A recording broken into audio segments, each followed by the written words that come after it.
Eu vejo esses encontros como uma oportunidade de nós aprendermos juntos, de nós aprofundarmos juntos. E o aprender num sentido diferente da maneira convencional que se utiliza essa palavra. Normalmente, quando a gente fala em aprender, a gente fala em obter informações, né? Isso aí a gente vai lá no Google e tem informação sobre qualquer coisa. O próprio avanço da informática mostra que o aprender tem um sentido muito mais profundo do que simplesmente acumular informações. O aprender ele tem muito mais a ver com compreender. E compreender a vida com todos os seus mistérios é algo que a gente, quanto mais a gente se empenha nessa tentativa de compreensão, e quanto mais a gente trabalha nesse sentido, quanto mais a gente reflete juntos com profundidade, mais um véuzinho vai se descortinando, né? Mais aumenta a nossa própria capacidade de compreensão. Então, para mim, cada encontro desse é um laboratório, é sempre uma coisa nova. Por mais que o título da palestra você possa ter utilizado em outra ocasião, mas ela nunca é igual, porque cada uma depende muito da sintonia entre a pessoa que fala e as pessoas que estão ouvindo, para que a gente possa juntos fazer um trabalho mais proveitoso. Na verdade, o tema lançado é apenas um desafio, é apenas algo colocado diante de nós para que nós juntos investiguemos, né, reflitamos e, de alguma maneira, aprofundemos a nossa compreensão. É simples ver que a vida é um grande mistério. A gente pode ter explicação para tudo, palavra para tudo, mas a verdade é que sobre aquilo que é essencial na vida a gente sabe muito pouco. A gente, sendo bastante honestos conosco mesmos, a gente não sabe por que a gente está aqui. A gente foi lançado nesse mundo sem saber o sentido disso tudo. A gente sabe que está aqui de passagem e a gente vai passando, buscando alguma forma de realização, de satisfação, de preenchimento, até mesmo de felicidade, mas de uma maneira um tanto quanto incompreendida por nós mesmos, né? Então, o sentido da vida é algo muito profundo e muito sagrado, e que só vai se revelando para aquelas pessoas que se empenham em compreender cada vez mais profundamente o sentido da existência. Então, esse título de hoje, que é a compreensão de nós mesmos, nada mais é do que uma tentativa de entender, nem que seja minimamente, nem que seja na medida das nossas limitadas capacidades, entender o sentido da vida, da nossa existência, do nosso papel no mundo, o porquê dessa passagem.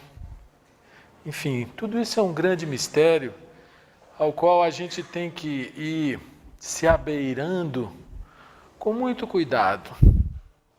Porque é muito fácil ter palavras e explicações, ter respostas. A maioria das pessoas tem respostas para tudo. E aí, quando elas não entendem alguma coisa, falam, isso é Deus. É uma maneira de responder sem responder.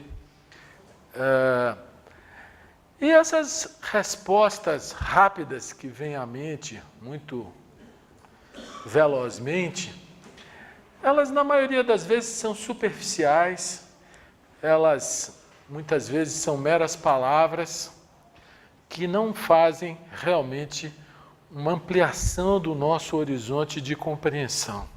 Eu sempre digo que muito mais importante do que as respostas são as perguntas. Porque as perguntas é que suscitam a reflexão, são elas que suscitam a investigação, o aprofundamento, e não as respostas.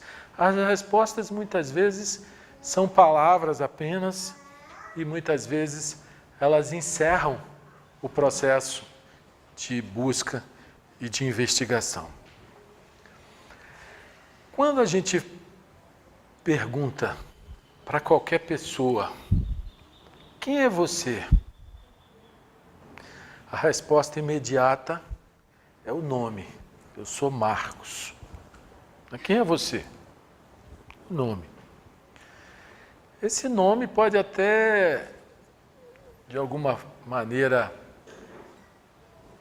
interferir ou não na personalidade da pessoa, mas a verdade é que isso é só uma coisa muito externa de nós, né?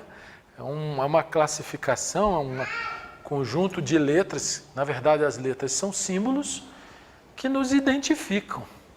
E para a vida civilizada tudo isso é muito importante, né? Você saber o seu nome, o nome das pessoas, esse reconhecimento para fins práticos é fundamental.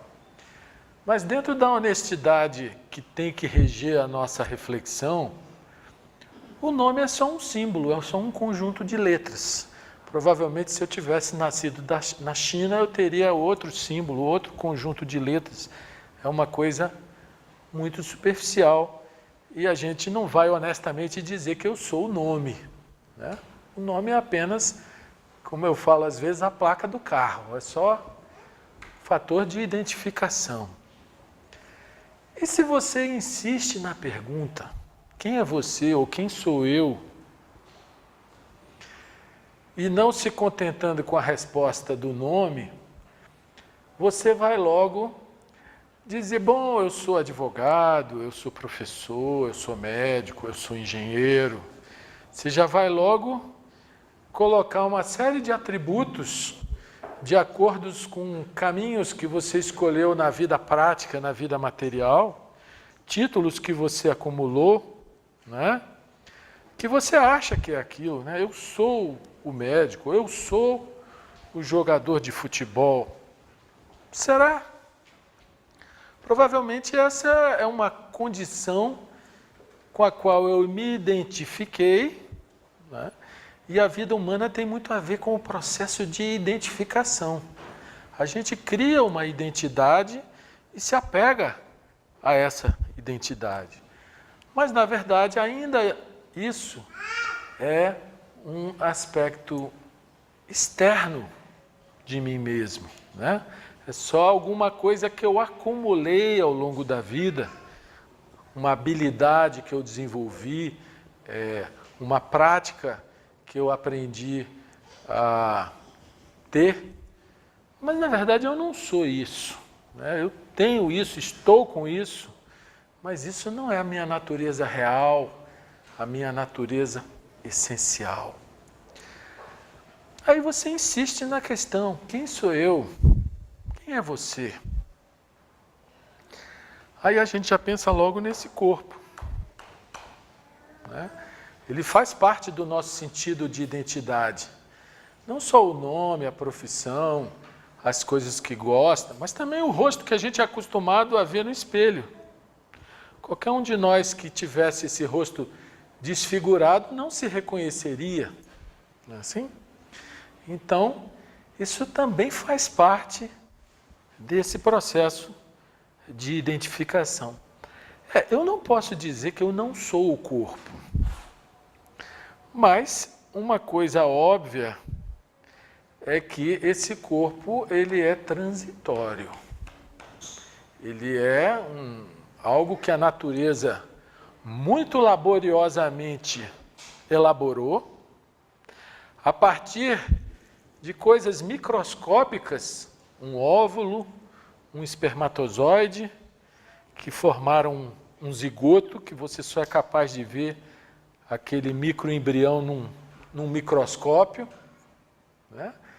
Em determinadas condições, aquela primeira célula foi se dividindo e se multiplicando aos bilhões.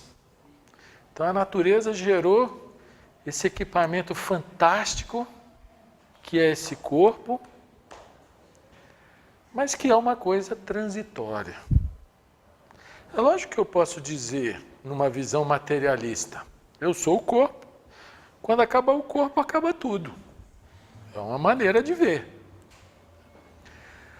Mas aí a gente, insistindo na investigação, a gente vai acabar vendo que existe uma subjetividade em cada um de nós. E uma subjetividade que varia conforme a pessoa. É lógico que todos esses processos de identificação, né, com o nome, com o modo de viver, com o clube de futebol pelo qual eu torço, tudo isso, de alguma maneira, são registros que vão se estabelecendo nesse mundo subjetivo, em relação ao qual a gente sabe muito pouco. Então, sendo o corpo um ser necessariamente temporário, porque a morte é algo inevitável, por mais que a gente não queira ver, não queira saber, ela é um fato da natureza tão importante quanto a vida, porque sem a morte não haveria vida. A vida só se renova porque existe a morte. Vocês imaginem se todas as pessoas que viveram no último 1 milhão de anos estivessem aqui, seria impossível a vida na Terra, né? Todos os animais, todas as plantas. A vida só existe porque existe morte, senão ela não existiria. Por mais estranho que isso possa parecer para nós, por mais desagradável que possa ser pensar na morte e saber que nós somos seres transitórios, pelo menos enquanto corpo, e que a qualquer momento a gente pode sair dessa dimensão física aqui, seja para acabar definitivamente, seja para partir para uma outra dimensão. Esse é um fato da natureza, que cabe a nós olharmos para ele naturalmente, né? Na verdade, o que faz a nós ver a morte como algo, como a indesejada das gentes, como é descrito aí pelos poetas, é exatamente porque nós nos apegamos àquilo que é naturalmente transitório. E daí vem o sofrimento, em razão do nosso próprio apego. Assim?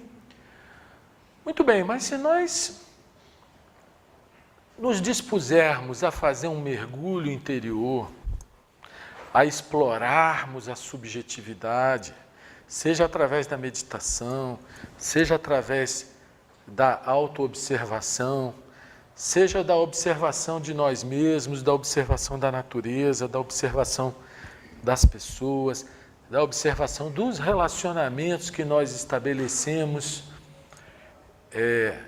das situações, dos problemas, enfim, se nós nos dispusermos a mergulhar no amplo universo que existe na nossa subjetividade, nós vamos ver que é um lado nosso muito pouco conhecido e muito pouco compreendido. A gente tem múltiplas energias fluindo nessa subjetividade, de todo tipo, né? Umas mais complicadas, mais tensas, outras mais harmônicas, mais benéficas. Cada um de nós é um vórtice de energia. Só que nós, como não prestamos atenção nas energias que fluem através de nós mesmos, elas vão indo meio caoticamente, elas vão indo às cegas, elas vão fluindo inconscientemente. E por incrível que pareça, esse inconsciente é que vai ditar o tipo de vida que a gente leva. Se somos felizes ou infelizes, se sofremos ou se não sofremos, tudo isso depende do que se passa na nossa subjetividade. No mergulho interior, a gente acaba descobrindo que além do corpo existem as emoções. Elas interferem muito na nossa qualidade de vida. Qualidade de vida não é apenas conforto material. Qualidade de vida tem a ver com como a pessoa se relaciona com a vida. Às vezes a pessoa tem tudo do ponto de vista material e é uma pessoa complicada, travada, neurótica, problemática. Será que ela tem qualidade de vida? Às vezes você vê outras pessoas mais simples, que têm menos posses, mas que estão de bem com a vida, que estão harmônicas, que estão felizes. Será que elas não têm mais qualidade de vida? Agora, para realmente desvendar esse mundo interior, nós precisamos mergulhar nele, precisamos observá-los e precisamos compreendê-lo. Ou seja, precisamos compreender a nós mesmos, o que se passa na nossa subjetividade. Em relação às emoções, é muito importante a gente torná-las uma fonte de aprendizado. Como assim? Traçar toda uma teoria a respeito das emoções, escrever um livro sobre as emoções? Não. Aprender no exato momento em que elas se manifestam. Na hora que elas surgem, né? Na hora que vem o mau humor, na hora que vem a bronca, que vem a raiva, que vem o medo, o ciúme, na hora que vem a tensão. Essa é a hora de aprender. Por quê? Porque são variáveis energias fluindo na nossa subjetividade, tensionando, relaxando, pressionando a gente a agir de uma maneira ou nos levando a agir cegamente de outra maneira. E nós somos levados sem perceber essas forças, enormes forças subjetivas que estão ditando o nosso comportamento. Quando nós não percebemos as nossas emoções, nós somos escravos delas. Elas fazem a gente agir, às vezes de maneira impensada, de maneira desagregadora, de maneira rude, de maneira hostil, às vezes até de maneira violenta. Então, quando nós nos dispomos a aprender sobre as nossas emoções, o que é que nós fazemos? Observamos. Mas observamos com isenção. Não aquela observação julgadora que condena. Não posso sentir isso, não devo sentir aquilo, não gosto de estar assim. Isso tudo só gera mais conflito dentro da pessoa. Então, a gente precisa ser verdadeiro conosco mesmos. E toda vez que a emoção vem, seja ela qual for, ficar com ela, sem nutri-la e sem reprimi-la, é exatamente extrair a verdade relativa a ela. Como assim?